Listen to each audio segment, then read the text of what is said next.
కూడా 18,500 కోట్ల రూపాయల కంటే ఎక్కువ ఆదాయం లేదు. ఏం చేస్తారా ఆయనను చెప్పురు ఉద్యోగ సంఘాల నాయకులను అడుగుతున్నా, ఏం చేస్తారు? నన్ను కోసుకుంటే తింటారా? వండుకొని తింటారా? ఏం చేస్తారు? లేదు, ఉన్నదే 18,500 కోట్లు. ఎట్లా వంచుదామో చెప్పండి. ఏది ఆపమంటారో చెప్పండి. వృద్ధాప్య పెన్షన్లు ఆపమంటారా? ఉచిత కరెంట్ ఆపమంటారా?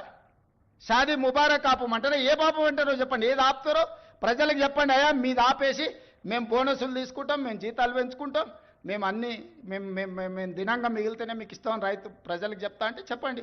బహిరంగ సభ ఏర్పాటు చేద్దాం, 10 లక్షల మందిని తెస్తా, ఉద్యోగ సంఘాల నాయకులు మాట్లాడండి, మేము ఈ చిట్టి ఇచ్చిన ముఖ్యమంత్రికి దీని ప్రకారం పరిపాలన జరుగుతుంది అనేది ఇదొక మార్గం. లేదంటే 100 రూపాయలు ఉన్న పెట్రోల్ 200 చేద్దామా చెప్పురి. 30 రూపాయలకి ఇచ్చే బియ్యాన్ని 60 రూపాయలు చేద్దామా చెప్పురి. పప్పు ఉప్పు చింతపండు బెల్లం ధరలు 2 చేద్దామా చెప్పురి. ఏది పెంచుదామో చెప్పుండ్రి. ఎక్కడ ధరలు పెంచుదామో చెప్పుండ్రి. ధరలు పెంచకుండా ఉన్న పథకాలను ఆపకుండా కొత్త కోరికలు నెరవేరవు.